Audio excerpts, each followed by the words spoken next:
Welcome into another edition of New Track Record Podcast, recorded from the WELT studios here at the Allen County Public Library in Fort Wayne.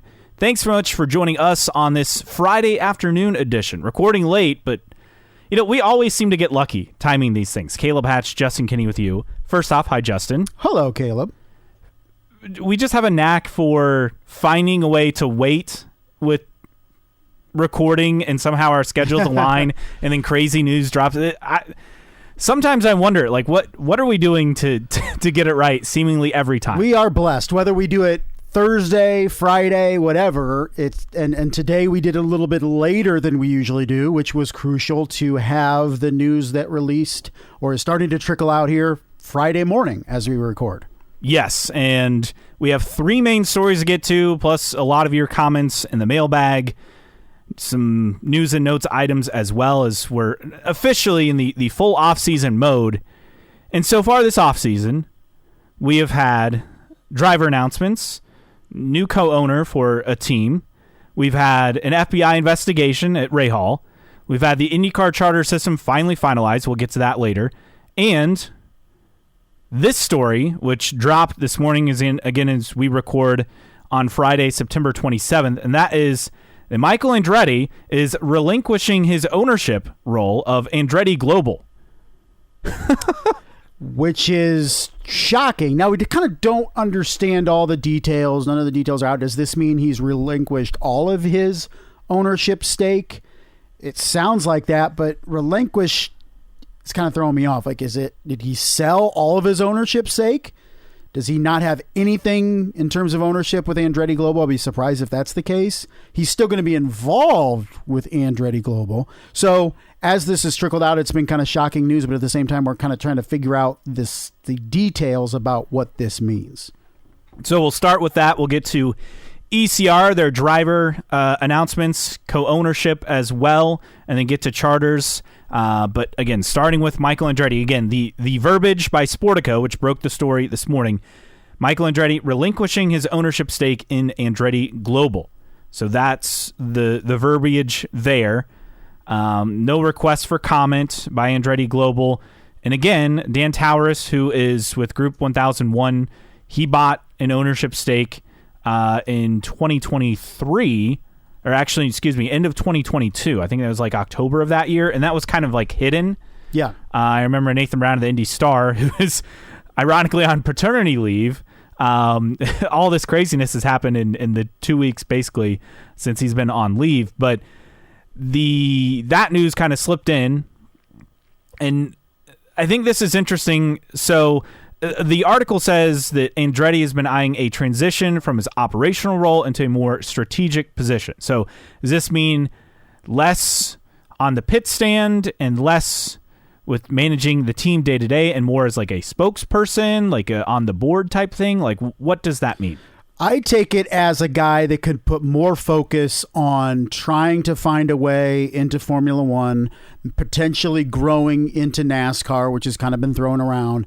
When you talk strategic, that's like the overarching plan for an organization, or you hear it a lot in military terms in terms of strategy. Strategic is like your overall picture of something. So I think it's a move that maybe Michael Andretti's looking at it and say, I can't do the day-to-day all day, every day, and still have enough time to really attack this vision of what he has, of what he wants Andretti Global to be. He wants it to be basically McLaren. He wants Andretti Global to be this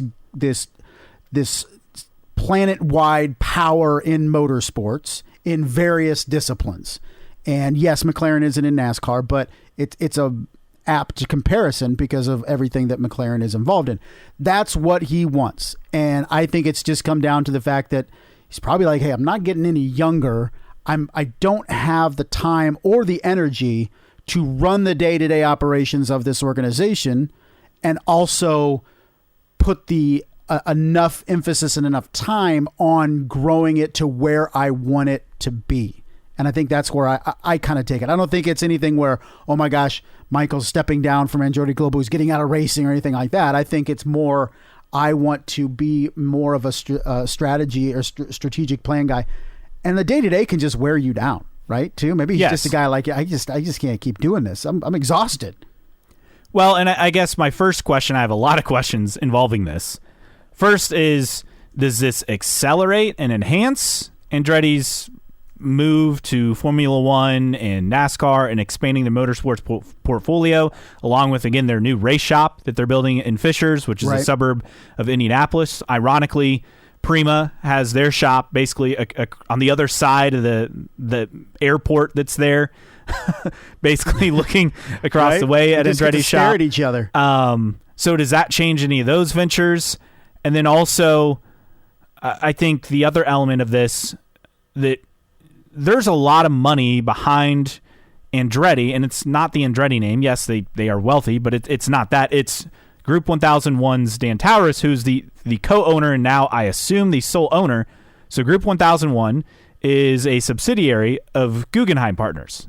Very big company, a lot of money. So they're the primary backer. I mean, Delaware Life, Group 1001, Gamebridge, those are all part of the Guggenheim Partners network, essentially, their portfolio. So that aspect, and the rumor that I heard over the summer, and then kind of full circle, I can't name like team name just to protect people here, but obviously outside Andretti. The rumor I heard is that an Andretti employee was looking to leave because there was a lot of, I don't know if infighting is the right word, but just kind of a struggle for power, maybe is the correct word, between Dan and Michael on operations and running the team and making decisions.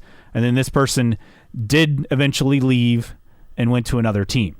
So, maybe they clearly saw something like this coming. What I find interesting is Jenna Fryer, the AP, actually just posted in reply to someone on Twitter saying, we don't know, and I don't have the context for that, but no comment out of Andretti camp, and this is something I've been chasing since Portland, and assuming it's true, it was completely misled on. So the other thing is, we talked about this before. So it was denied to Jenna Fryer? I bet that's the way I understand it. And the other thing we talked about before, with the Sportico article that it mentions, is talking about that SPAC, the special acquisition, and how that essentially, the way I understand it, has failed because it went public at $10 a share. You can buy into it. It's not like on the open market, so to speak, but you can buy into it. And then that closed Thursday, trading at 33 cents per share. And then there's also Zapata AI, which is a group that obviously does AI, and they're partnered with Andretti. They're a sponsor of the team. They're paying them agreements, including sponsorship. Michael Andretti has a financial interest in Zapata, 13% of the diluted equity of that company, according to Sportico. So there are a lot of factors at play here. And I guess the thing I don't understand is, if he relinquished all his shares, like, is this a Williams situation where it's simply the Andretti name slapped on the team and Michael Andretti's like a board member basically and a spokesperson, and that's it? Or does he still have a day-to-day role?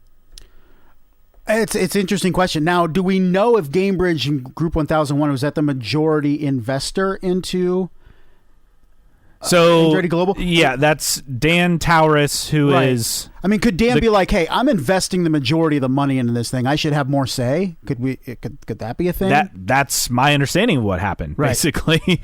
So he is the CEO and president of Group 1001, and obviously tied to Guggenheim Partners and all of that. So, like, there's a lot to unpack. And if it's true that there was essentially a disagreement over decision making and who wants more say, which is what I understood has happened and then has led to this, what does that mean for Michael Andretti moving forward? I think that he's not going anywhere, in my opinion. I think it's something, and maybe it's not, maybe it was more amicable than anything, but he's like, all right, Dan, you run the day-to-day.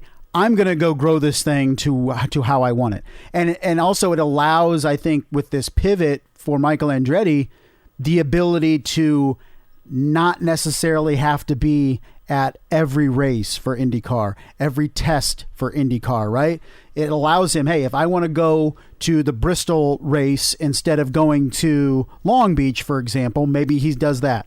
Or, hey, I'm going to go over and watch the race at Spa and try to make some friends in the F1 paddock, of which he has very few, instead of going to the IndyCar race at Iowa or something like that. So maybe it allows him the autonomy to go and take in some of these experiences and grow relationships that he wasn't otherwise able to tackle fully because of his commitment to Andretti Global as the day-to-day operations guy and also his commitment to IndyCar. One thing I think it would be silly for the new ownership group to get rid of the Andretti name unless that was part of the terms of it, because that's the brand, right? I don't think that's possible. I would be surprised if that's part of this. It's in the legalese that can't be changed, with Andretti still being involved, of which Michael is still involved. So that's the way we understand it. He's just not a. We don't know. Is he not a majority owner? Is he not a split? Like, is it 51-49? That's why we don't understand the relinquished. Is it he has no ownership stake at all? Correct. I'd be surprised. Has he gone from majority to minority? Does he not have any ownership stake? That's the details I don't understand. What does relinquish ownership stake mean? All of it? Just the majority? I'm not sure. So let's go to relinquish in the dictionary. Okay. And is voluntarily cease to keep or claim, give up. So he's giving up ownership. He relinquished his managerial role to become chief executive. Now he's giving up ownership. It's cloudy. Is he giving up majority ownership or giving up all ownership? Again, I don't know. That's the ultimate question, and we don't have that answer. One, because this is basically a breaking news story that came out an hour before we started recording, roughly. And two, we don't have the typical IndyCar beat, writers on this, because it sounds like they were misled on all of this. At least that's what Jenna Fryer had to say. So this is very interesting, and I'm sure we'll have more details for next week's episode on this. Here's my thing. I have a hard time buying into all of the sweat equity and money and time that Michael Andretti has put into building this company, this race team, into what it is, for me to believe that Michael's just completely walking away from it.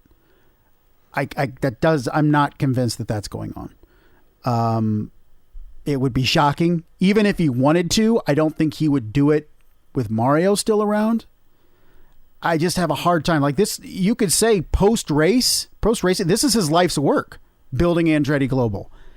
And it's just very hard for me to be convinced that Michael has decided to just walk away from his life's work. From Andretti Green to Andretti Autosport to Andretti Global, I mean, it's a big investment, and the IndyCar team's always been the primary thing. Yes, they've run in other series, in IMSA, in Formula E now, the Road to Indy ladder.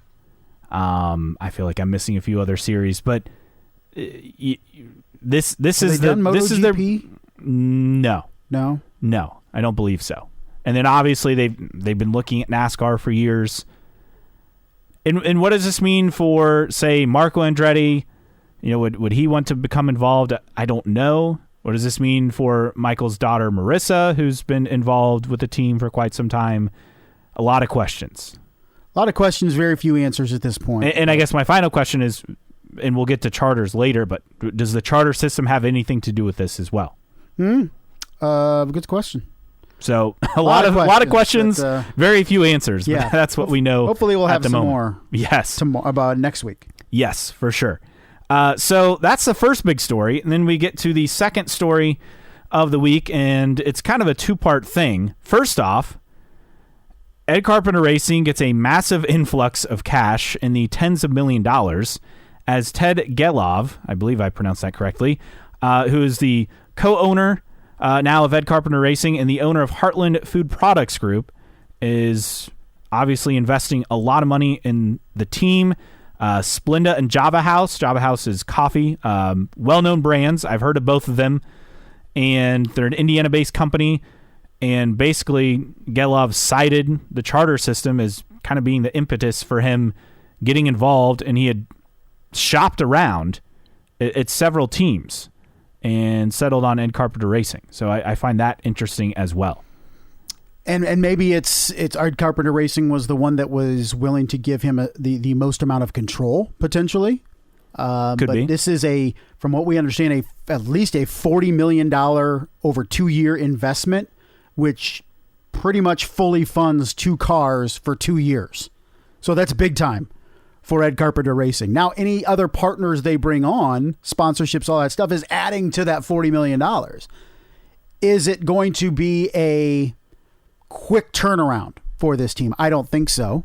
But I do think that maybe now with added capital, not only do you make more investments at the IndyCar side of things, could Ed Carpenter look towards lights as maybe a good kind of opportunity to build a junior team or a base team that can then... They already have a development driver, right? Josh Pearson, right? Yeah, that needs a ride. So could that become, I'm not saying for 2025, but in the next couple of years, this is a really good thing. This is as great of news for Ed Carpenter Racing as there's been since Fuzzy's left, right? I mean, because yes. Fuzzy's fully funded 2 cars. And now you have that back, and as much as we'll criticize the certain aspects of the charter system is designed to assist and look out for team owners, both if they look to exit the series, but also looking for potential partners and investment. We heard about Dale Coyne talking about the opportunity with investment. Here we are seeing Ed Carpenter take that opportunity, and it is a huge, huge bump for Ed Carpenter Racing. I think maybe we see some incremental growth next year. I think it's going to be a multiple year thing, but when money's not an issue, or at least as much of an issue as it has been for Ed Carpenter Racing the last several years, man, you can really start hammering away on the things that are important on track. Yes, and one other thing is multiple people have pointed out related to the Sportico article, just a fun little thing. And do you know who owns Sportico? I do not. Jay Penske's Penske Media Group. Oh, really? Which is quite funny. That's all. So, did he get tipped off? I don't think so. I think a lot of people put too much into Jay Penske, and obviously it's Roger Penske's son. But I don't think there's as much tie-in as people want to assume between the two. It's just a funny coincidence to me. Yeah, it's interesting, but this is huge news for Ed Carpenter Racing and that, and hopefully it works out. Yes, for sure. I mean, it just does it, and we'll get into the driver lineup. I don't know how much it changes my opinion of the driver lineup and what they can do, but I think they could be better. I think you look at what AJ Foyt Racing has been able to do over the last couple of years and say the advantages they've been able to get from their partnership with Penske has been tremendous. But even there was growth before that. So can Ed Carpenter Racing kind of get back to where it was with Joseph Newgarden?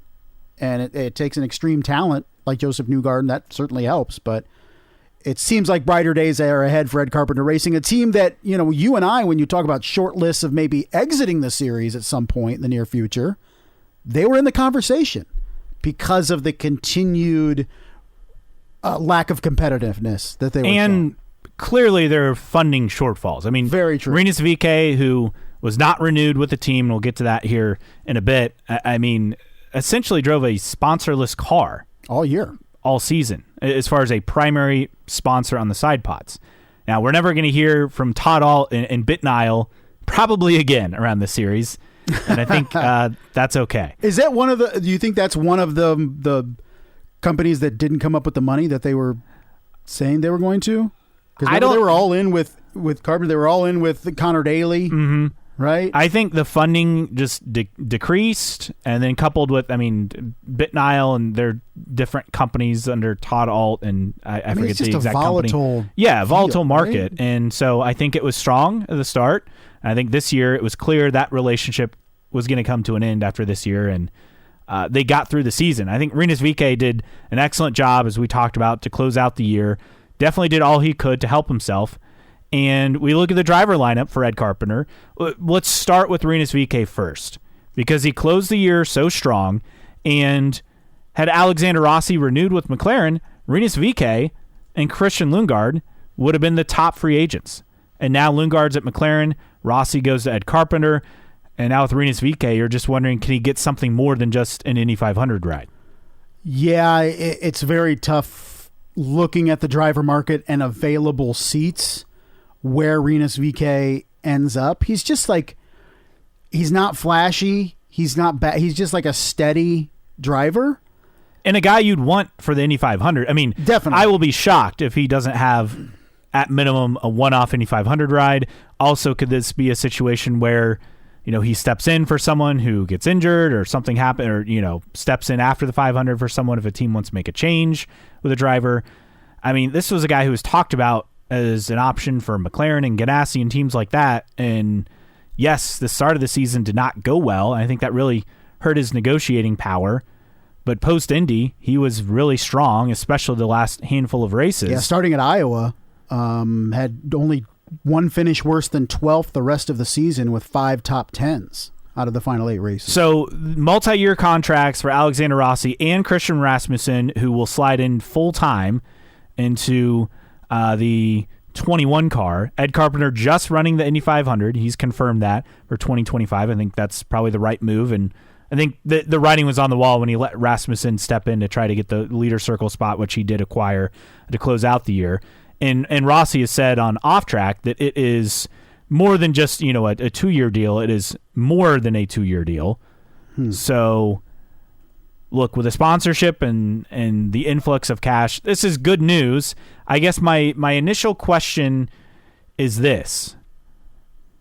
Why keep Christian Rasmussen over Rinus VeeKay beyond salary costs? Well, is that the only reason? What was the reasoning they gave that I think Marcel Pruitt said it? It was a marketing decision, a promotions decision. Like, basically, it made it sound like he wasn't a marketable enough driver. But then, to your point, what makes Christian Rasmussen that? Is that, yeah, who's more unknown than Rinus VeeKay. And VeeKay at least has a track record at Indy that says this is a guy who's going to qualify up front, who can race up front, lead laps, give you a shot for a top 10 finish.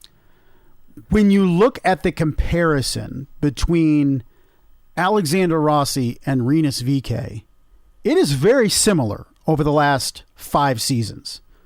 Alexander Rossi has 1 win in 5 years. A best finish in points of 9th 3 times. Rinus VeeKay has 1 win in 5 years. His best finish in the points, with inferior team, I may add, has been 12th twice. I challenge people to tell me what the big difference is right now on track between Rinus VeeKay in inferior equipment than Alexander Rossi at Andretti and McLaren over the last 5 years. There has been nobody in recent IndyCar history that has made more out of a single race, and you make a great comparison to me earlier this week via text, than Alexander Rossi winning the 100th 500, the 100th running of the Indianapolis 500 on fuel strategy. I'm not saying he didn't win it by merit, but I am saying he won it via fuel strategy. Okay? And yes, he's really good at Indy. No one's denying that. But so is Rinus VeeKay. You just said it. I mean, he doesn't have a win, but I don't understand everybody's infatuation with where Alexander Rossi was going. It didn't work out at Andretti. It didn't work out at McLaren. He's not good enough to go to Penske or Ganassi, so he ends up at ECR, who, yes, we've talked about probably brighter days ahead, but it is a backfield team right now. And I just look at it and going, I get that Alexander Rossi is more marketable, I guess, even though Rinus VeeKay has a lot more personality than Alexander Rossi. But on track results, you cannot convince me that this is an upgrade for Ed Carpenter Racing. You just can't. I think Rossi having the cachet of a 500 winner is more marketable. Yes, but the further we get away from it and the lack of results on track, make that less and less of an impact. He's a top 10 driver, but Rinus VeeKay is a top 12 driver? Top 12 driver. So to me, the 500 and having an American in the seat with that team, I think is the selling point. And clearly that's going to be great for sponsors. Rossi's a fan favorite. But the comparison I made, and I don't know if this is entirely fair, and I know people are going to crush me for this, but Rossi, to me, is very similar to Buddy Rice. Now, the comparison does stop at a certain point, but let's look at Buddy Rice. So he ran a couple races for Red Bull Cheever in 2002, a full season in 2003, 16th in points, missed a handful of races. Then he moves over to Ray Hall, who had lightning in a bottle with the G-Force Honda package in 2004. He goes out, wins 3 races, including the Indy 500, finishes 3rd in the championship. Great season. Then the next year, he gets injured in Indy 500 practice, misses the race. Kenny Brack fills in for him. Comes back from injury. Decent results. Did get a second at Sonoma. The series was also kind of shifting away from all ovals to road and street courses at that time as well. Remember, they had St. Pete that season. They had Sonoma, Watkins Glen. So they're starting that shift right around that 2005, 2006 time. So he had a great year, won Indy, and then after that, yes, he went to, at the time, a quote-unquote lesser team in Dry and Reinbold. He did have a 9th place finish in the points in 2007. I don't know. Rossi's gone from Andretti to McLaren. You would have said at the time McLaren was a step up from Andretti. Didn't win a race. I mean, now he's at Ed Carpenter. Yeah, you could say that Buddy Rice ran for lesser teams than Alexander Rossi. Yes.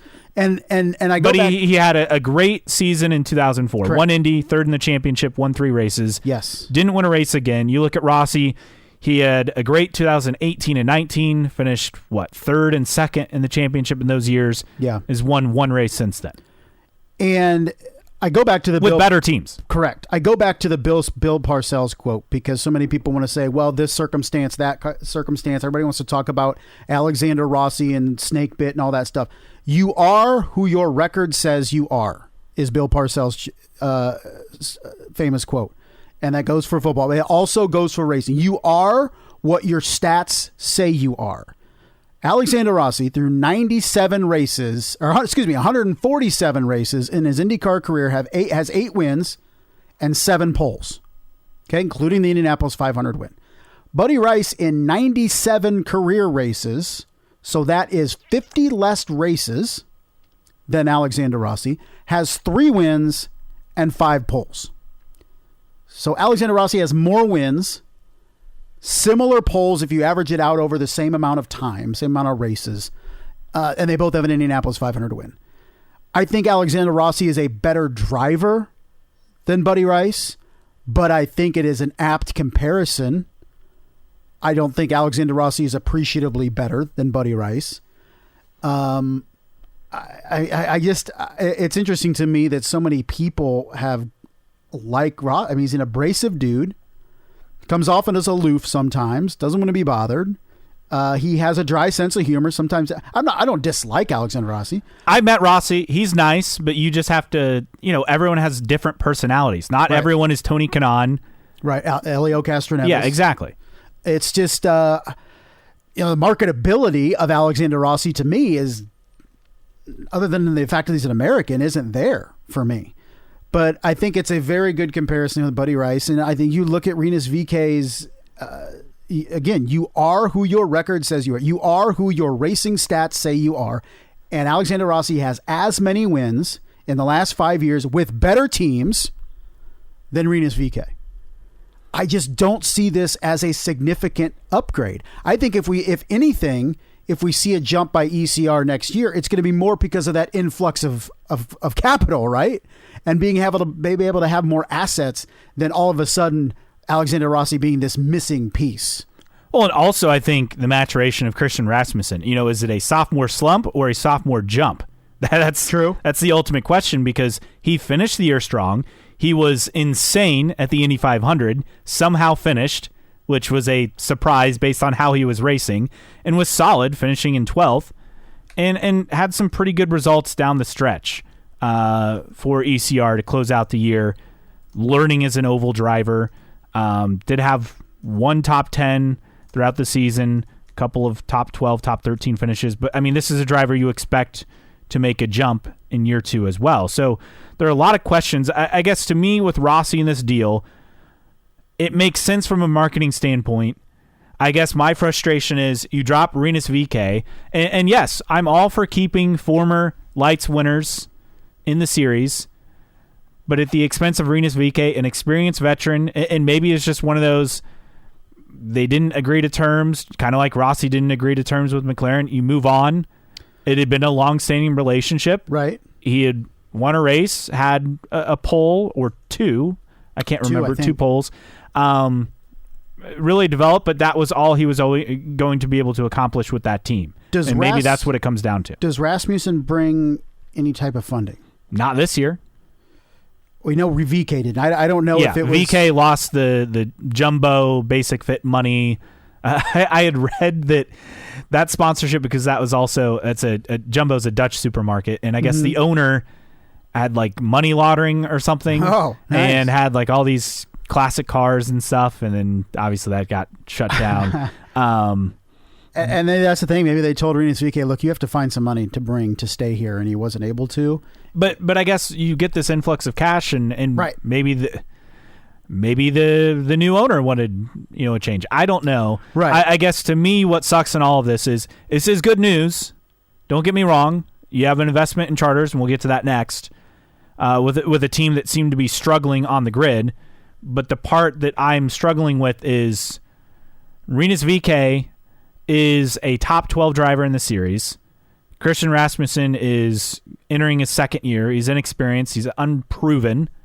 There's talent there. Yeah, barely got the leader circle. And did you really improve your Driner lineup, or are you just kind of resetting? You're just swapping. I think you're resetting more than anything. I think you're hoping that, similar to what McLaren was hoping with Alexander Rossi, that he'd find his form that he previously had when he was in the prime of his career with Andretti Autosport. That didn't happen. Now you're going to an inferior team in all aspects, in terms of resources, in terms of on-track proven ability in recent years. Marketing, everything. Engineering. Is a lesser extent at Ed Carpenter Racing. I have a hard time, and we'll get to during the mailbag with the poll that we put up on Twitter. And more than half of people responded, said he's not going to win a single race at Ed Carpenter Racing. Whether this is 2 years, 4 years, who knows? This is a big bet by Rossi, but also I think he chose stability over a prove-it year at McLaren. They couldn't come to terms on a contract, and I forget where I read the number. It was something like, and this is a rumor, right? It's all conjecture out there. $3 million, which... He's getting paid annually? No, that he was seeking from McLaren. And, And they wanted a multi-year deal. Yeah. Now, they were going to give him 1 year. Who knows how much money for that 1 year. But all in all, Rossi is betting that he can reset his career.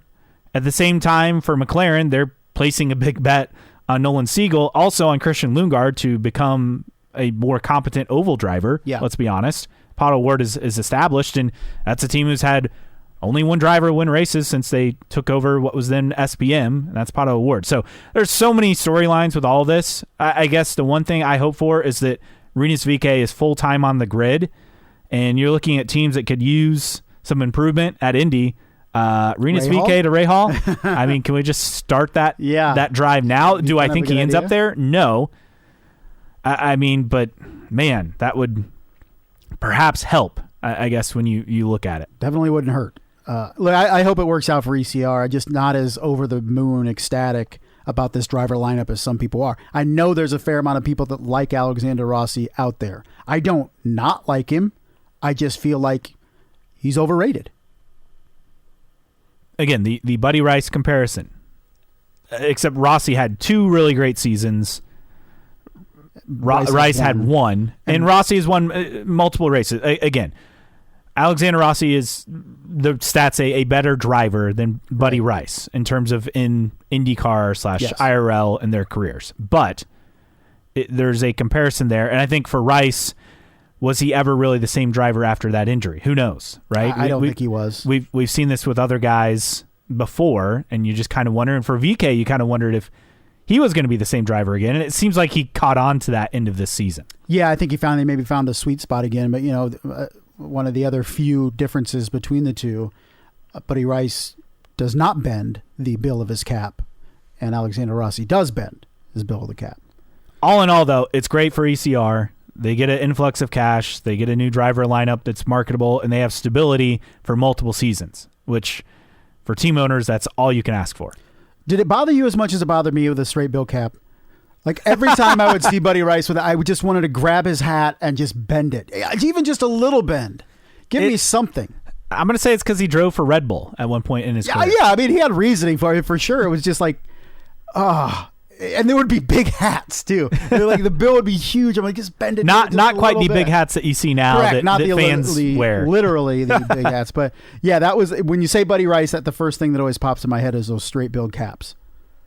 All right, so everyone's already mad at me for making that comparison. We'll move on to charters. Calling Rossi overrated, I'm sure, is going to get a fair amount of feedback. Did I call him overrated? I did. Oh, okay.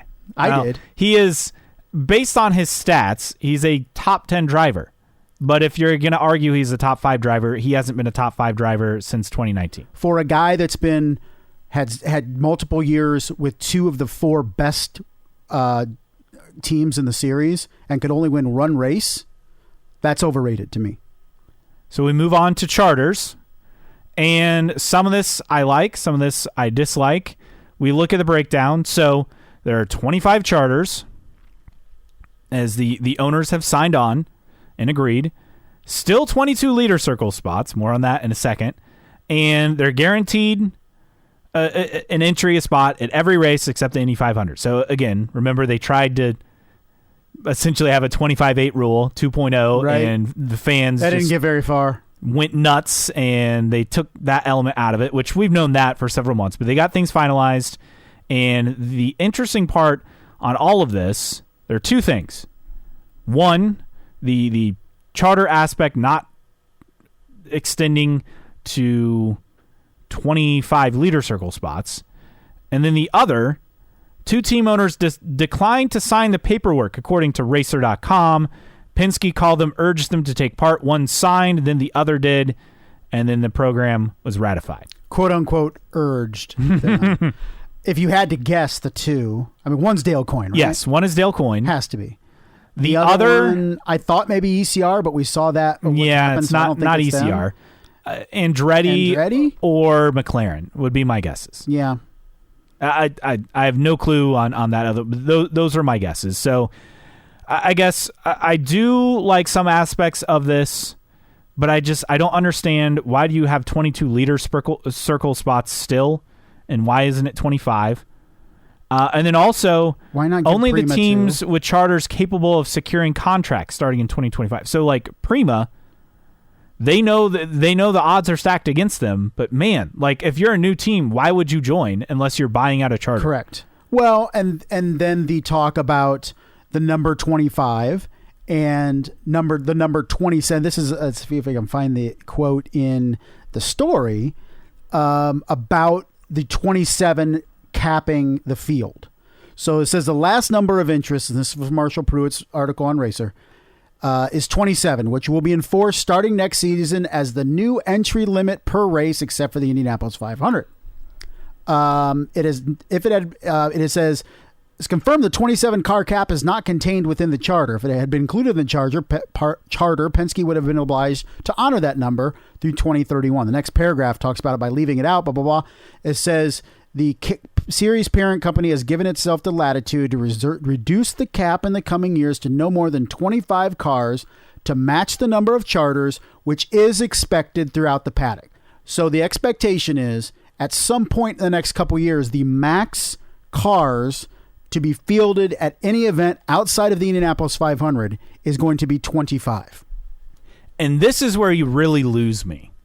So having 22 leader circle spots, but 25 charters doesn't make any sense to me. Correct. Why don't you just make every 25 across the board? And then the other element that really confuses me is what you just talked about. Like, the whole point of this to me is to grow interest in the sport and attract new owners. But if you have a cap on car count, which IndyCar has, to my knowledge, obviously the Indy 500's been capped at 33 unless you're talking USAC right. in 97 or the early days when they had 40 entries.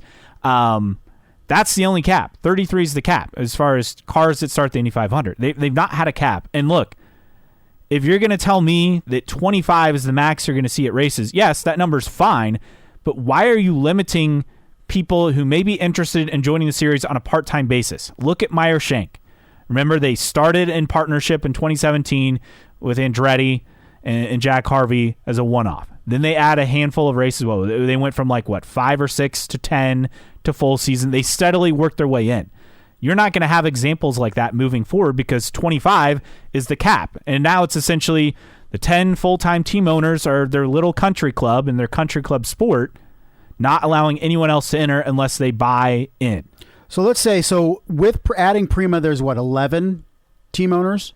Yes, as far as full-time. And if you look at 25, that would give most teams with 2 and then a couple that can have 3. Yeah. 3 teams that could have 3. Now, to make it, to reinforce this, next year's 27. Why Prima isn't part of the 27? I just make it 27 right now.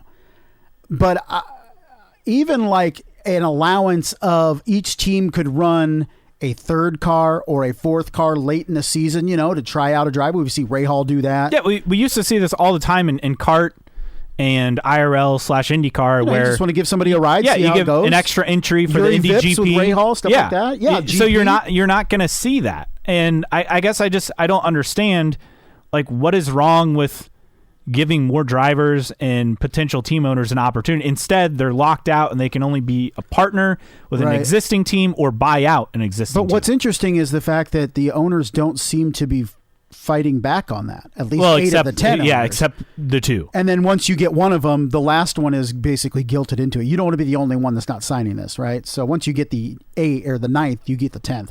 I sent you this, and it was a thought because we know that cost overruns are potentially pushing Honda out of the series and need to be controlled. Could this approach, where you are maxing out the amount of cars that can be in a field to 27 next year and then eventually 25, will be used in negotiations, let's say, for Honda and say, okay, this is what it's going to be in 2026 and beyond. So you, Honda, can prepare for half of the 25. You're going to have 13 or 12, basically. And instead of having to worry about over the course of the season outside of the Indianapolis 500, sometimes having to field 14, 15, is you have 12 or 13, and that will not go up to the end of the decade.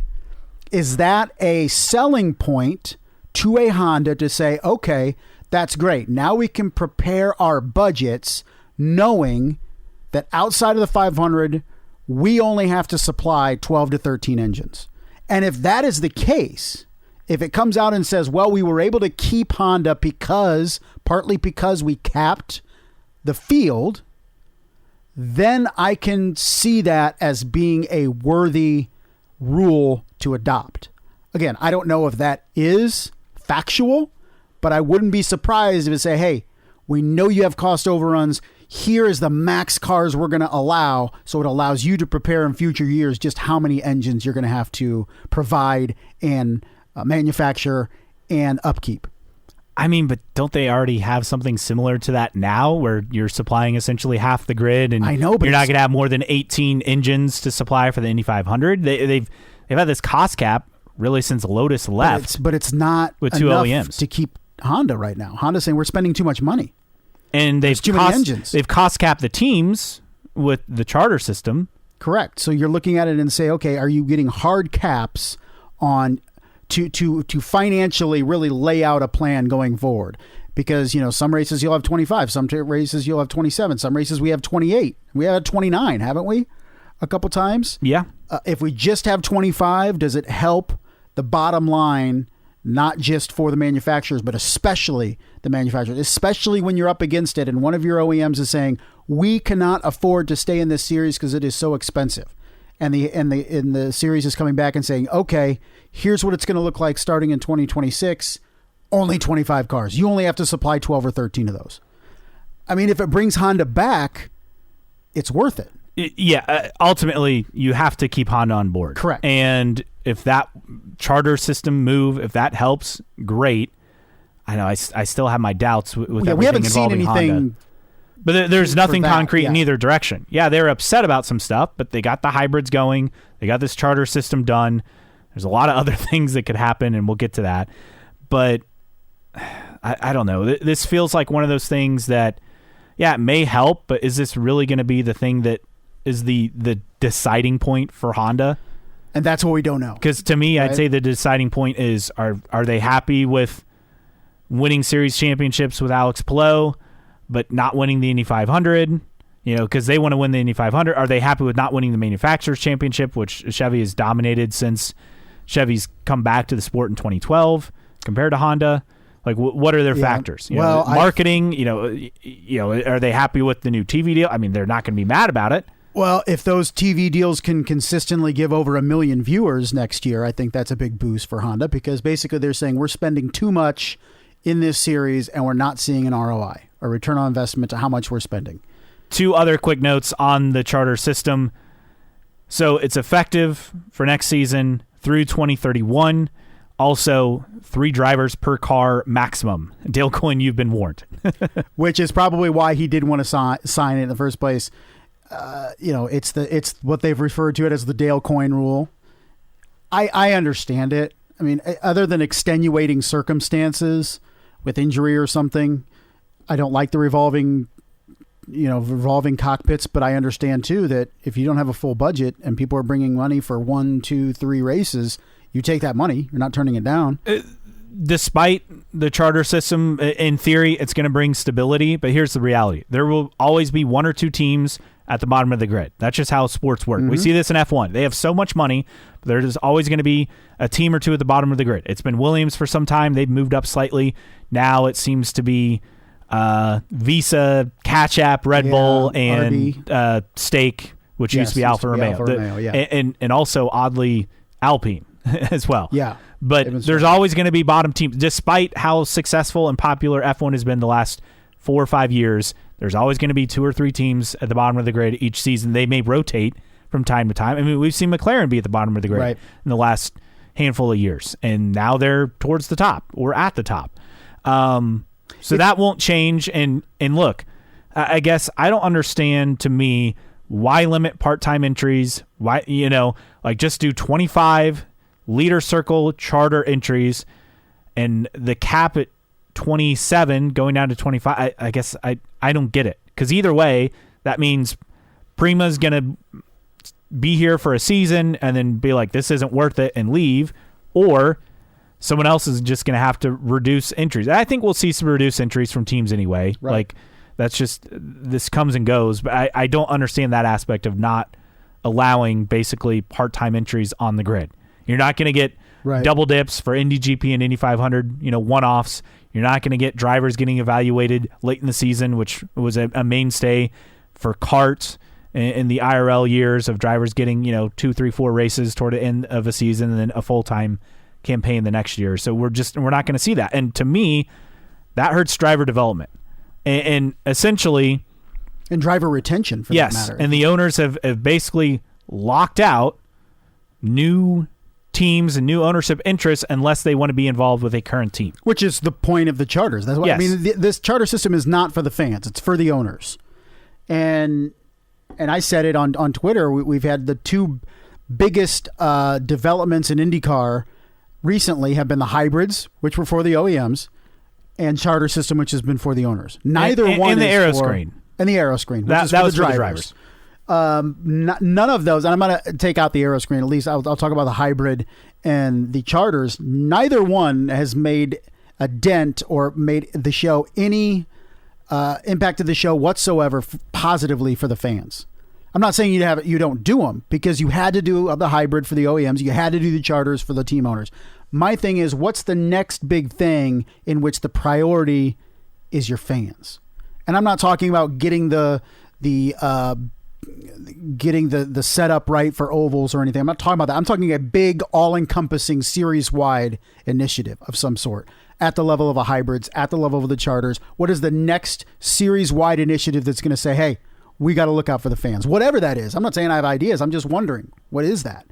Another thing, too, with this is, could you see and would this interest you in the days we have of at some point every team having, which we do now, every team has at least two drivers, two full-time drivers. And you need to be competitive. Yes. Could you see the more hyping up of a manufacturer's championship or a team championship to where the top two drivers of each team score points each race, and you try to hype that up? I mean, that's what they do now, but they don't really sell it as something. And well, and it's not also the manufacturers, not Chevy versus Honda. I'm saying teams. Like a team title. Correct, like a team kind of title, like what CART used to do with the Nations Cup. Correct. Kind of. But you said, let's say Ganassi, for example, has 3 entries. The top 2 finishers in each race score for that team. Would that bring some excitement that we don't otherwise have? I mean, I'm not saying it's going to bring in millions of viewers. It's not going to bring in new fans, but it'll interest the diehards. But I guess that's ultimately the problem, though. Like, the diehards are already interested. Because I always think Formula One, I mean, barring something crazy, Max is going to win the championship. But there's a lot riding on the Constructors' Championship. And it's going to be McLaren or Ferrari. It's probably not going to be Red Bull. Not unless they have a major comeback. I mean, that's keeping, and even that's at least keeping the interest for people that know, barring a complete collapse by Max and Red Bull, he's going to win another championship. But that Constructors' Championship, now it's not going to be worth tens of millions of dollars each spot like it is in Formula One if IndyCar did it. But I thought maybe it'd be kind of cool to do and develop, give us something else to watch and follow. There are a lot of things that we could give a whole episode don't get us on going that. down that rabbit hole. Ultimately, to me, I don't know. The charters, and yes, the ECR investment with a new co-owner, that's good. But ultimately, to me, it just feels like they're actually they're protecting their current state, but it's not a state of growth. It's a state of staying the same. It's a state of stagnation in terms of the series. Yes, Roger Penske's come in and he's made massive improvements to Indianapolis Motor Speedway, and the Indy 500 is back on top as far as the crown jewel motorsports event, not just in the U.S. but globally. Yeah, and it's been trending that way. Really, you can go all the way back to about 2011, but 2016 was kind of like the high water mark, and then we thought there'd be a big drop off, and instead. It was up 2017 compared to 2015, and then so on and so forth. And they've grown that event, and it's become a great event. But again, we're still waiting to see what Penske can do as far as growing and investing in the series, and not just IMS and the Indy 500. Maybe charters, maybe that's the first step, along with the new TV deal of growing and investing in the series, along with hybrids, which was delayed and they were scheduled to do before Penske even took over, right? Yeah. So. A lot of things at play. I'm not fully sold on this with how it's constructed. Somebody is inevitably going to get screwed. Yes. Because of this. And is it Prima? Prima, yeah, right. Whether it's a Prima, whether it's a and if it is Pratt Prima, Miller that wanted to get in the series that looked at it and it's like, well, now we have zero chance of getting Prima's aware of this is how it is. They entered knowing that these are the conditions. But I just don't understand how you can stick with 22-liter circle spots but have 25. That math does not math. It's an extra $3 million. It's not that much. That doesn't work in my book. Is this a way to regulate? To weed out. Well, yes, which we've talked about. I'm fine with 25. I don't know if I'm fine with 25 and saying no other part-time drivers can drive. But I'm perfectly fine with 25. I'm perfectly fine with 24, to be honest. But I think at the same time is this a way to regulate long-term over the next 3, 4, 5 years, the expenditures for your OEMs, your tire manufacturer? You're saying, okay, if Firestone can just do the math, okay, we have X amount of cars expected to be at this race. And they just renewed through 2031 or 2030? Deal. Yeah. So does it help Firestone saying, okay, this is how we manage our budget because we know that this is the max we can have per race outside of Indy? So if they spun it like that, and then maybe that's part of the problem is we haven't heard anybody really speak on this. It was just released in a bunch of press release quotes, but nobody really on the record, live or anything with a microphone in front of them. So maybe that is part of why this is the way it is, but who would know, because they're not letting, maybe for good reason, not letting Mark Miles go out in public and talk about it. Basically, look, I feel like it's kind of like we're a have your cake and eat it too with the entry count and car counts, because to me, there's no need to go above 28, 29 entries. And for you, that number's, between 24 and 26 full time. Yeah. And my thing is, if there were 27, 28 competitive cars, then I'm fine with 27 and 28, but there's not. And there's not going to be regardless, because there's always going to be 2 to 3 teams behind everyone else. That's the nature. Now, the easiest way to regulate exploding car counts, have a new car. Now, easiest way, also expensive and a lot of time and effort, but it's long overdue. And I guess to me, it just seems like if they're so worried about too many cars because they're looking at potentially 29 before Ganassi had to downsize due to the charters, you put together a new car, you take care of this problem. Exactly. And the new car is 5 years overdue. So, I don't know. And I think it was in the mailbag, or maybe to Nathan Brown on Twitter, was laying out the timeline for the DW12. They better start, if they haven't already, soon. Get this thing designed soon. You need a couple years of working the kinks out and testing it and all that stuff. So you're up against it if 2027 is that year that they want to do this. All right, if you agree or disagree with us, and I'm sure there are plenty who disagree with our takes on all these big stories this week, we'd love for you to interact with us. You can always find us at newtrackrecordpodcast.com. While you're there, you can sign up for the email list. It is free. It'll give you emails for new episodes as they come out, any special announcements as well. You can also check out the store. We have t-shirts and stickers available there for you. You can support us via Patreon, patreon.com/newtrackrecord. Thanks to Xavier and others for their support. Follow us on social media on Twitter/X and Instagram. We are IndyCar Podcast. That's our handle there. And on Facebook, just search for New Track Record. You can also always email us, newtrackrecordpodcast@gmail.com. Send us your questions, comments, rants, concerns, what have you.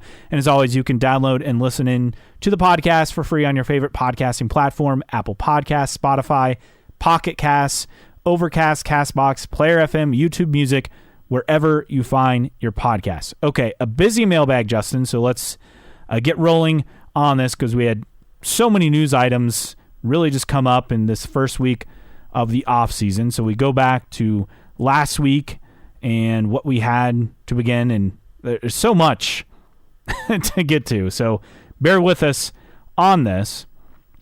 But the first thing we're going to discuss in the mailbag will be talking about charters and kind of what this means. I posted a poll: do you like IndyCar moving to a charter system? 39% said yes, 61% said no. That's not, I guess, not the numbers I would have said. Well, not surprising, because again, it's not for us, and we're going to harp on the negatives, and that's what we're here for. And it's not aimed toward us. We are a podcast for the fans by fans, yes, right? So and we don't have kind of our motto. And I don't know even if any owners would speak out against it, because all 10 of them eventually voted for it. Yeah, so they signed on, so they're in favor of it, and the 2 that had disagreements clearly were able to come around and sign it. So replies on this, first from Scott Segrin. These are Twitter replies. I like the racing product on track, cars, drivers, action, race strategy. Whatever it takes behind the scenes to keep that vibrant, I'm for. Otherwise, I don't really care what happens. Poet Shevchenko says IndyCar has the ability to make this a positive or a negative. What is on the paper means there's a chance to see the drama of non-charter teams trying to make the starting grid. IndyCar can negate this positive by reducing the field from 27 to 25, mentioned in the Racer article that we talked about. Lynn_IndyCar said, love the charter system because it creates a value for the owner's team. These owners have spent a lot of time and money on their teams over the years. Fans need to remember this is a business, and the goal is for these owners to have a profit, not a loss. Well, to own a race team, you got to start with a lot of money to make a little money. That's the old saying. Also, what are these charters worth? Well, that depends on what the open market has to say. Right. Now, the guess is that it would be low 7 figures. So, $1, $2, $3 million. Could it be in the 8 figures? Potentially, depending on the team. Who knows? But we don't know until we go through that process. With NASCAR, we saw, $40 million for Yeah, one for one charter of them last year, I think $20 million when Front Row Motorsports bought one from Stuart Haas. So, I mean, and then we've seen them as few as a couple million, right? So it's been all over the map, and obviously the value is in the name of the team selling. I mean, that's the other factor. Very true. I think you look at Trackhouse buying Ganassi, I think, went for because they bought both of them, right? Yes. Yeah. Now, I think you kind of equate it to this: is a new team jumping into IndyCar is jumping into the deep end, and with charters or not having a charter, made that pool deeper. Is now you are going deeper into the deep end that you have to build back up. You better have a lot of capital behind you, because if you don't buy a charter from an existing team, you have no charter, and you're not eligible for the leader circle money. You better have a lot of capital behind you. You better be really, really serious about getting into IndyCar. Prima, we know, is really, really serious. They're the first maybe test of this new system because they're not going to have charters. But who's to say Pratt & Miller is in a position where they want to invest as much as Prima has to try to play in IndyCar? Maybe they're just like, nah, it's not for us because it's going to be way too much money, and we're jumping into a very, very deep pool to try to climb up and be competitive. The good news for Prima and for Foyt moving their shop from Waller to Indy to have both cars based out of Indy is that Ganassi's downsizing in IndyCar, losing 2 full-time entries, plus their IMSA program as well. Yes, Ganassi's shifting some staff to Indy Lights in that operation, but there's plenty of crew people available, but everyone's going to be fighting over those crew people. And it's not just Prima and Foyt, right? Trying to hire, it's everyone else. So there's a lot of competition, but at least there's a pool to draw from where otherwise there really is not much of a pool. Other replies on this, Historic Hot Lap says 50-50 on this deal.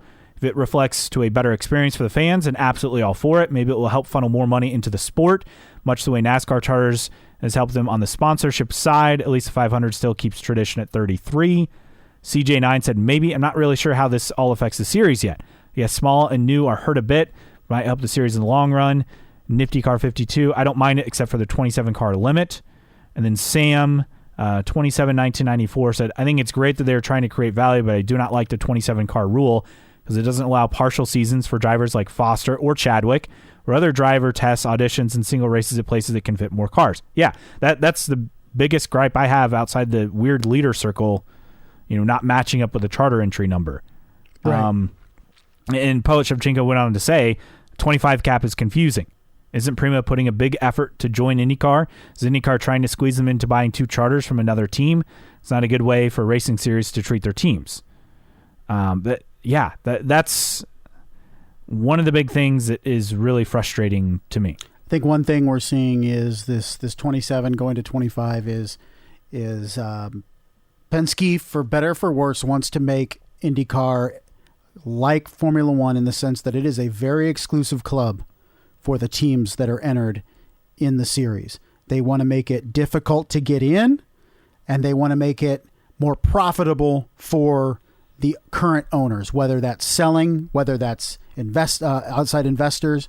They're trying to look out for their existing owners. They want this club to be as exclusive as possible. It's not going to be as exclusive as Formula One, 10 teams, 20 total cars, but they want it to be an exclusive club that is very, very difficult to get into.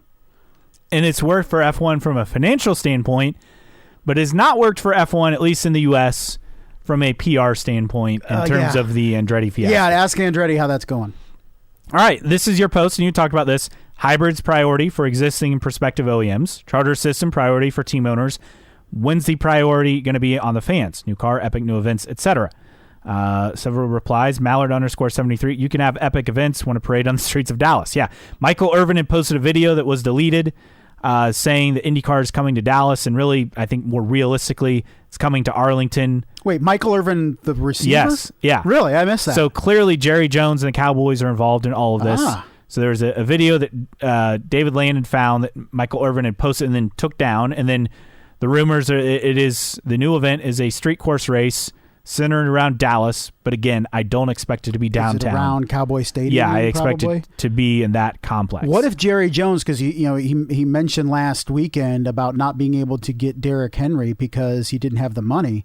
What if, and we all, I mean, that's obviously talking about the salary cap. What if he just said, I couldn't afford Derrick Henry right now because I'm financing an IndyCar race? That would have been great. What a turn. Aaron J. Richmond said the fans want Texas and Pocono back. Look, Nathan Brown had a good tweet talking about Texas is that the interest is not there. Like the SMI is not interested. Nobody showed up, guys. Yeah. They had less than Which is 10,000 people there last several years you raced there. Now, does IndyCar need a race or two in Texas? Yes. But IndyCar also needs a race on the East Coast. And, Pocono, there were fans. Was it the danger aspect? I don't know. Pocono, I think, would want IndyCar back. It sounded, it felt like the drivers are hesitant to go back where things have happened. And I totally get it with Robert Wickens and Justin Wilson at Pocono. But I don't know. I always kind of counter, be like, how many people have died over the years at the Indianapolis Motor Speedway? Right. And I mean, we're still racing there. Yeah. So I just kind of, I don't want to be insensitive, but at the same time, I'm kind of like, there's a double standard there. Right. Yeah. And people say, well, I don't think anyone's lobbying for IndyCar to go back to Las Vegas Motor Speedway. And I get that. I understand Vegas. But Pocono, a track that was built for IndyCars that is so unique as a tri-oval, and it had decent crowds the last couple of years. Like if Pocono won, and I don't know for sure. Maybe Pocono's like, now we're not interested. They were interested in coming back, and then of course it didn't matter because the pandemic happened. Right. So but if tomorrow Pocono called and said we want to get on the 2026 schedule, I would hope that IndyCar would be like, let's do it. I hope they're not, we're hesitant to go back because of the issues. And somebody brought it up, a lot of the issues, both of the major issues we had at Pocono were pre-aero screen. Yes. So with an aero screen, probably neither, well, it's tough to say the Robert Wickens because that was more of a lower body thing, but at least Justin Wilson. But I always kind of, I don't want to be insensitive, but the Indianapolis Motor Speedway is one of the most dangerous racetracks ever in the world. We're still racing there after 100-some years. Elsewhere on the replies, S2000_Moose saying extend contracts with Honda and GM. New events, not the same as new races. Last new event was Nashville Street Race. New car with high voltage hybrid. Yeah, those are key next steps. Run_Mark_Run. Watkins Glen Epic Grand Prix sponsored by Northern Lights. Tudor Indy. We don't need an epic new event. We need for the series to make the ones we have epic. Valid. Tyler_Allen. We aren't part of the club. Saying that the fans aren't part of that's. It feels like that sometimes. It does. It does. And hopefully that's something that can improve. And then OBX Jody said there's no fans at Thermal. Replace Thermal with Texas. Close most of the stands. Pack people in the best seats. It's mostly made for TV event. Unless IndyCar's Mark Miles wants to continue with racing's equivalent of the Catalina wine mixer, it's almost unwatchable. I'll be very curious. Thermal to me feels like a one-time event, and that will be it. Felt very NOLA, didn't it? Yes. In terms of just the Mickey Mouse, I mean, there's just nothing there in terms of infrastructure, I felt. But they got a lot to put together, and we'll see. Nobody goes to Texas, folks. Look, when I think Texas, I think some great races in the 2000s and even 2010s, but there's just nobody goes. Nobody goes to Texas. If half of the people that commented about Texas went to Texas for the race, just like Michigan, right? Get 20,000 people. Here's how you make Texas work, and it's you do the night race the week of the MLB All-Star Game, right? And you put it on Thursday night and see if you can draw a crowd on TV. Not right. Well, that's the problem. Then Texas Motor Speedway is like, well, why are we in it? We're not making any money. But then everybody goes back to, Penske can pay for it. He can finance it. That's all. Then we'll get to it in a little bit. People talking about new events. Oh, we can do this. We can do that. Penske's got money. Okay. It's not your money. That's true. We move to your poll on Rossi, and this is fascinating, the results. How many races will Alexander Rossi win during his tenure with Ed Carpenter Racing? 0, 1 to 2, 3 to 4, 5 or more. 3.4% of you said 5 or more. 6.9% of you said 3 to 4 races. 34.5% said 1 to 2. 55.2% said 0. Now, replies on this. Nick J. Fletcher, follow-up question, who wins the race first? Lundgaard in the 7 or Rossi in the 20? Got to go with Lundgaard, right? I do too. But even then, that's taking a risk because no one at McLaren outside Pato's won a race. At some point, somebody has to. Yes, that will be a fascinating thing to watch. Because_race said, I don't think ECR wins races. TRC_Terpstra said, it doesn't matter. He'll win the 500 with this team, so the quantity won't matter. Wow, bold prediction. 500 Indy 1911, 2 podiums in 2 years at McLaren. Pato had 13 in the same time span. That's a wow stat for you. Vicky Lynn 26. I hate to say it because I really like Alex, but outside of Indy, I'm not sure where else they can do well at the moment anyway. Fingers crossed for good results. That team has to make a shift from being fast at Indy and qualifying and having 1 to 2 of their 3 entries have good race pace. Right. It's got to shift week in, week out, which we haven't really seen since Newgarden was there. And then Bauer Racing said he has 1 win in 5.5 years, I believe, with much better funded teams, so maybe 1. And here's the problem, is we can talk as much as we want about them being fast at Indianapolis. It hasn't brought in sponsors. I mean, they haven't won It's brought in sponsors for the 500. Right. But not for the rest of the season. Yeah, it's not bringing in a sizable influx of capital because of your fast for a couple weeks in May. You're not winning the race, and then you're an afterthought the rest of the season. So that's a kind of a question is, does Ed Carpenter Racing tear it down and start building up from scratch and maybe slide down a bit at Indy, but maybe they come up a little bit everywhere else? All right, that wraps up a very busy mailbag. We'll move on to news and notes, which we will rifle through pretty quickly. So we talked about the street race in Dallas. The news there, what's understood, and I talked about, SMI and Texas Motor Speedway. SMI no longer okay hosting a spring IndyCar race, and Nathan Brown had posted this in the Indy Star. And after only hosting a spring cup race and promoting the spring COTA race with the same folks. So essentially IndyCar pushed out there. He has a good, more in-depth post, but that's the gist of it. So likely to be in Dallas. Now, what does that mean as far as the street race? Are we talking in Arlington? Because that's the way I understand it. If Jerry Jones is involved, he wants it around his where you facility. have Globe Life Field, I believe is the new name because it's the new stadium. You have AT&T Stadium where the Cowboys play. And then so the Texas Rangers Stadium is right next to it? Gotcha. And then you also have Six Flags over Texas. It's all in the same complex in Arlington. You can guarantee that Jerry Jones has seen what has happened in Miami with Hard Rock Stadium and now the track around that for Formula in Nashville pre-oval. Yeah, but I think he's more looking at what you're seeing around Hard Rock Stadium because he has a stadium and he's like, look, Formula One has developed a racetrack around that, a permanent racetrack. Maybe he's not looking at the permanent, but he also looks at the advantages of a backdrop of his stadium, Cowboy Stadium in the background. So I think that's what he's looking at. He's looking at Miami, what we're seeing out of the Miami GP, and he wants to replicate that a little bit. Maybe not go Formula One, but if he's interested in IndyCar, more power to him. Now, you look at where this would fit in the schedule, it's got to be, March, April? You're not doing this in June, July, August. It's too hot, right? Yeah. Oh, way too hot. March or April, to me, would be the only events or the only months that event would work. And that's where you have big gaps on the schedule. So I think if you do it in March or in early April, you can make it work. Boot thermal and do it in late March. Yes. Yeah, I think that's probably the ideal time for that event. So, yeah, that's where I think that would happen. I don't know.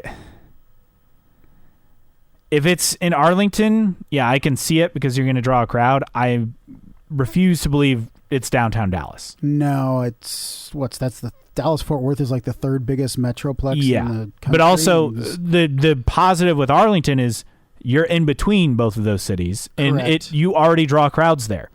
People are used to going there for Rangers games, Cowboys games, to go to Six Flags and other events. It's essentially an entertainment hub. Seems like a perfect thing. If Jerry Jones is involved, it's definitely in Arlington. Which we don't know if Jerry Jones is involved. True, but I would assume Irvin is tweeting stuff. Yeah, I would assume if Michael Irvin knows something about it, then Jerry Jones certainly has something to do with it. From Jerry Jones, he's not hearing it from Mark Miles talking about Michael Irvin. No. A couple of Silly season items. First off, a report, and this is from Campeones Net, so I believe an Argentinian outlet, but Jose Maria Lopez set to test an IndyCar. He's from Cordoba, Argentina, a 5-time FIA world champion.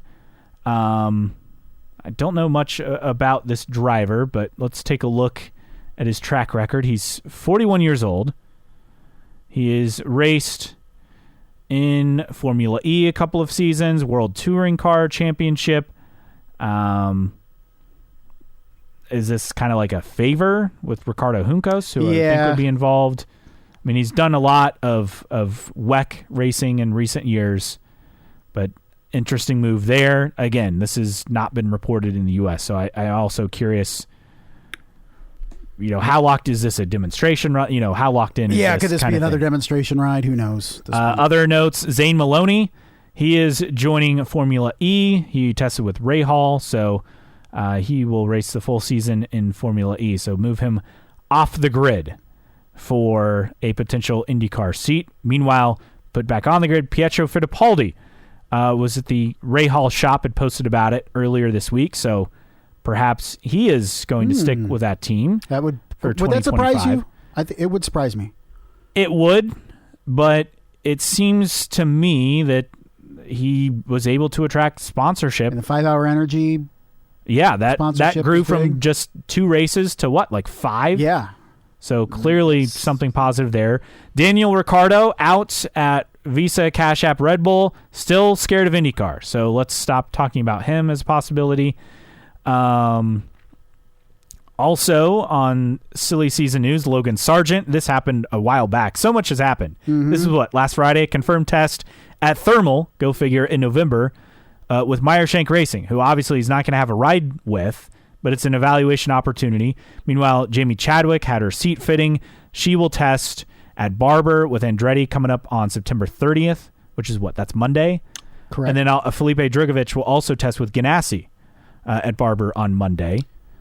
So that's the latest testing coming up. Silly season news in terms of testing and what is to come over the next few days or so.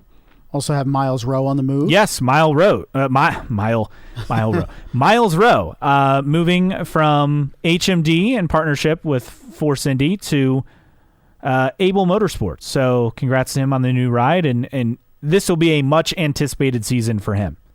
I think if he can get, either the championship or finish in the top 3, I think you're looking at an IndyCar move the following year. Yeah, maybe multiple win season. Even if he doesn't win the championship, that would be huge. And we've said it several times on this podcast. A Jamie Chadwick versus Miles Rowe championship battle would be immense. And remember, these races will be on FS1 or FS2. Yes. So to me, it's a big boost to that series as well. Definitely. And I think that's going to help sponsorship, right? You can say instead of 15,000 people potentially watching on Peacock, maybe you have 60,000 people watching. I would hope for a little more than that. Well, I'm just, I don't know. FS2 is, even then, if it was 60,000, you're looking at a 4-time jump, right? Yes. I mean, who knows what the Peacock numbers were, but they weren't good. They weren't good. We know 15,000 maybe be being nice. That might be generous. We have other news involving Arrow McLaren. They're reorganizing. Staff members let go. TK promoted to help Gavin Ward. TK sporting director now. Moving some other people around. Kate Gunlock promoted to be a full race engineer. Yeah, she moves up. She's one of those a rising star yes, in terms of engineers. So likely to be on Nolan Siegel's car, as Marshall Pruitt reported. But yes, you read more of that story than I did. Yeah. Well, that was a separate story, basically. Oh, okay. But it feels like we switched from the annual Foyt engineering off-season article to now reorganizing for McLaren. We get it every off-season. Seemed early this time, though. Alexander Rossi tipped off the upcoming October IMS Oval Test. Series test featuring 1 car per team. You could also see 500 ROP refresher activity. Nolan Siegel only confirmed 500 rookie at the moment for that. That from Nathan Brown of the Indy Star. He won't be the only one. No, he will not. We will certainly have more than that. And Marshall Pruitt in the mailbag had this note, Racer.com, talk of adding one race, which we believe to be Dallas, push the calendar to 18 races unless one of the current stops is dropped. Haven't heard of more ovals being readied for addition. So that's the latest on the schedule for 2026 and beyond. We have Alex Palou competing in the Indy 8-hour, his first GT3 outing in 5 years. He joins Mercedes-AMG Lone Star Racing for that event, which is coming up, I believe, in 2 weeks' time at IMS. They had to move the BC39 to Saturday night because of weather. Oh, yeah? So that's always interesting. A few other things to get to here on news and notes as we keep pushing along. Congrats to Felix Rosenqvist, who got married Saw that. basically a week ago. Adam Alexander is still seen as the favorite to take over lead play-by-play for the CW and NASCAR Xfinity Series. So maybe rule him out for now, as far as IndyCar and being the next voice of IndyCar.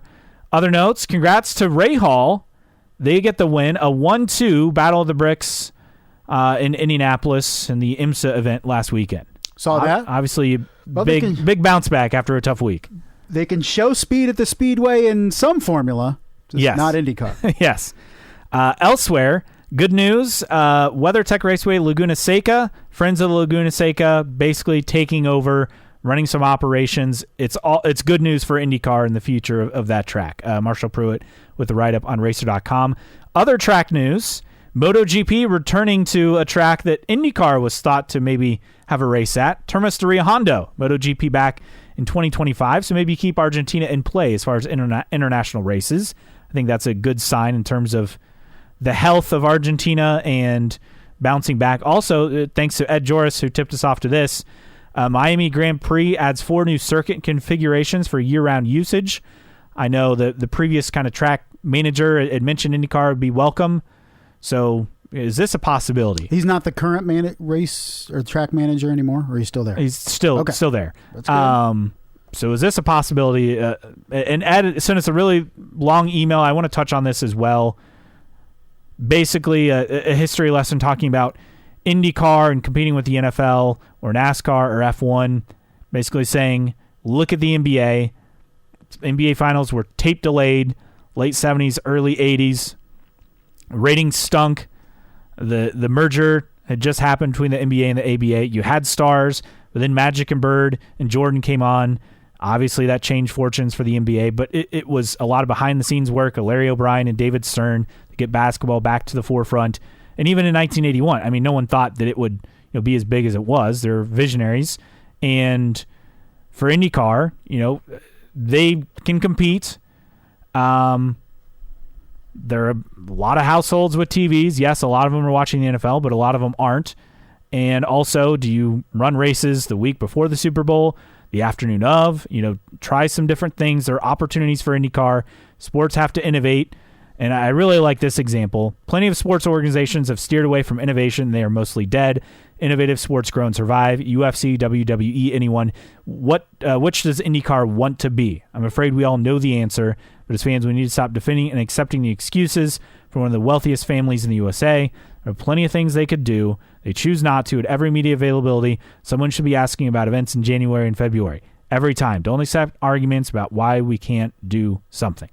So thanks to Ed for that email, and brings up some good points. I understand why they're not competing with the NFL. Because nobody does. It has not worked, and it's not worked for IndyCar, and even for NASCAR, their numbers tank for the playoff. But it's a great point, and it's a starting point for IndyCar. And you talk about events, Miami, yes, in the spring. How about this? Talking about international races. You look at Tony Kottman, who, this is from Matias Sanchez, who said, to my friends in the USA, Tony Kottman, who works with IndyCar and track construction, visited the Rafaela Oval in Argentina earlier this week, where IndyCar raced in 1971 as part of USAC. 0.8 of a mile straights. They'll make a Yeah, technical it's report. huge. Massive track. It would need safer barriers. It would need fencing. It would need temporary stands at a minimum. Where's this money coming from? Is it an oval race? Is it going to utilize the road course there? There's a lot to get to, but look, they're evaluating these things, and I guess that's the part that I find interesting in all of it. I feel like Tony Cottman was like that gif with Grandpa Simpson where he walks in, puts his hat on, and then grabs his walks hat out. and walks out. Because I just feel like that track needs so much work. Yes. That he's like, yeah, I'll go check it out, just whatever. And then came there and he was like, yeah, no, this ain't even close. Like, we're not paying for this. That's for sure. All right, tweets of the week time. But first, we got to remember an IndyCar great who passed away. Rocky Moran passed away. He raced for Dan Gurney, drove for A.J. Foyt, worked with All-American Racers, Toyota, won the Rolex 24, accomplished driver, made 24 starts in IndyCar, but he passed away.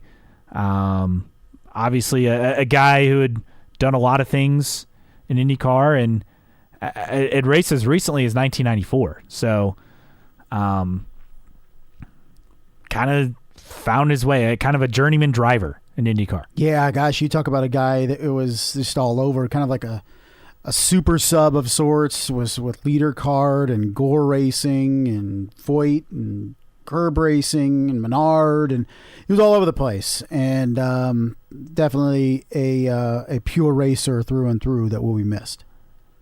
Yes, and the way I understand it, and correct me if I'm wrong, this is the same Rocky Moran who made the attempt at Long Beach in 2015?